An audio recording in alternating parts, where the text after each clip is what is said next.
ഇന്ന് ജൂൺ 8 ഞായറാഴ്ച. ഒരു പുതിയ പുലരി കൂടി നമ്മളെ തൊട്ടുണർത്തിയിരിക്കുന്നു. പ്രഭാതങ്ങൾ എങ്ങനെയായാലും പ്രത്യാശ നൽകുന്നതായിരിക്കട്ടെ. ഇരുളിൽ നിന്നും പ്രകാശത്തിലേക്കുള്ള മിഴി തുറക്കുന്ന യാത്രയാണ് പ്രഭാതം. നിരാശയാകുന്ന ഇരട്ടിനെ തുരത്താൻ പ്രത്യാശയാകുന്ന പ്രഭാതരശ്മി എല്ലാ മനസ്സിലും നിറയട്ടെ എന്ന പ്രാർത്ഥനയോടെ ഇന്ന് പ്രഭാതധാരയുടെ പുതിയ ലക്കത്തിലേക്ക് അമ്മൂസ് ട്രാവലോഗ് എല്ലാവരെയും സ്വാഗതം ചെയ്യുന്നു.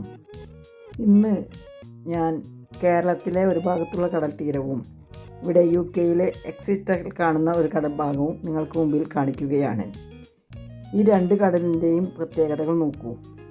ഇന്ന് ഇതിവിടെ കാണിക്കുന്നതിൻ്റെ കാര്യം എന്താണെന്ന് അറിയാമോ? ഇന്ന് ലോക സമുദ്ര ദിനമായി ആചരിക്കുന്നു. ഭക്ഷ്യ ഉൽപ്പന്നങ്ങളും ആഗോള വ്യാപാരത്തിനുള്ള വഴികളും പ്രദാനം ചെയ്യുന്നതിന് സമുദ്രത്തോടുള്ള ആദരവ് പ്രകടിപ്പിക്കാനുള്ള ഒരു ദിനമായാണ് ഈ ദിവസം കൊണ്ടാടുന്നത്. മഹാസമുദ്രങ്ങൾ നമുക്ക് എത്ര അമൂല്യമായ സംഭാവനകളാണ് നൽകുന്നതെന്ന് നാം ആരും ഓർക്കാറില്ലല്ലോ. ഇത് UK-യിലെ സമുദ്രതീരമാണ്.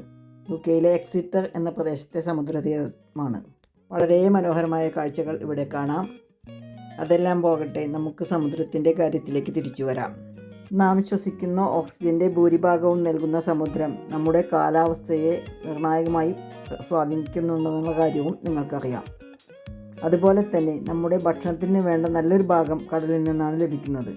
നമ്മുടെ കുടിവെള്ളം സമുദ്രം ശുദ്ധീകരിക്കുന്നുണ്ട്. നമുക്ക് വേണ്ട ഔഷധങ്ങളുടെ കലവറയാണ് സമുദ്രം.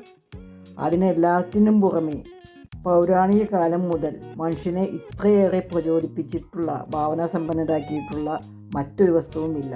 നമുക്ക് സന്തോഷമായാലും സങ്കടമായാലും എന്തായാലും കടൽത്തീരത്തിരുന്ന് കാഴ്ചകൾ കാണുമ്പോൾ നമ്മുടെ മനസ്സ് ശാന്തമാകുന്നത് കാണാം. അതിലെ കാഴ്ചകളിൽ മുഴുകിയിരിക്കുമ്പോൾ നാം പ്രപഞ്ചശക്തിയുടെ അദൃശ്യ സ്പർശനം അറിയുന്നു. കടൽ ആരെയാണ് ഭാവനാസമ്പന്നനാക്കാത്തത് അല്ലേ?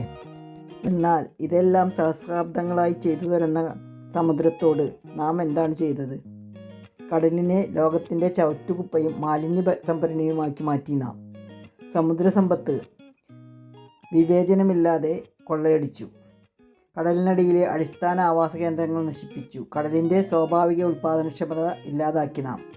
മൊത്തം ഭൗമഭാഗത്തിൻ്റെ 2/3 ഭാഗത്ത് വ്യാപിച്ചു കിടക്കുന്ന സമുദ്രം നമ്മുടെ നിത്യജീവിതത്തെ വളരെയധികം സ്വാധീനിക്കുന്നതാണെന്ന് എല്ലാവർക്കും അറിയാമല്ലോ.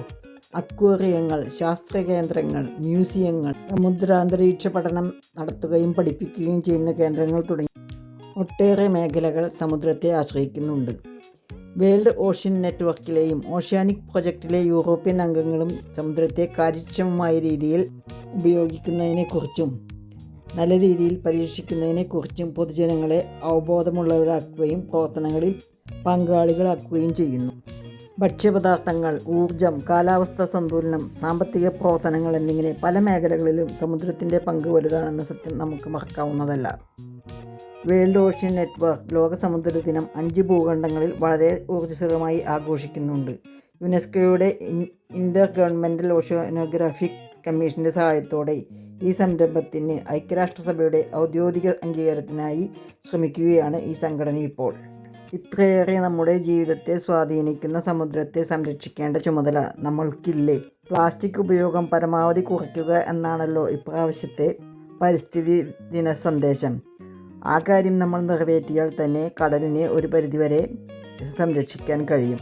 ഇതുപോലെയുള്ള അറിവിൻ്റെ നുറുങ്ങുകളോ മഹത് സന്ദേശങ്ങളോ ആയി ദിവസം രാവിലെ നിങ്ങൾക്ക് മുമ്പിലെത്തുവാൻ എനിക്ക് അതിയായ ആഗ്രഹമുണ്ട്. ലൈക്കും കമൻറ്റും ഷെയറും ചെയ്ത് നിങ്ങൾ നൽകുന്ന സപ്പോർട്ടാണ് മുന്നോട്ടേക്കുള്ള എൻ്റെ പ്രയാണത്തിന് ഊർജം പകരുക. അപ്പോൾ എല്ലാവർക്കും നല്ലൊരു ദിനം ആശംസിച്ചുകൊണ്ട് സസ്നേഹം നിങ്ങളുടെ അമ്മു പ്രിയങ്കോങ്ങട്ടി.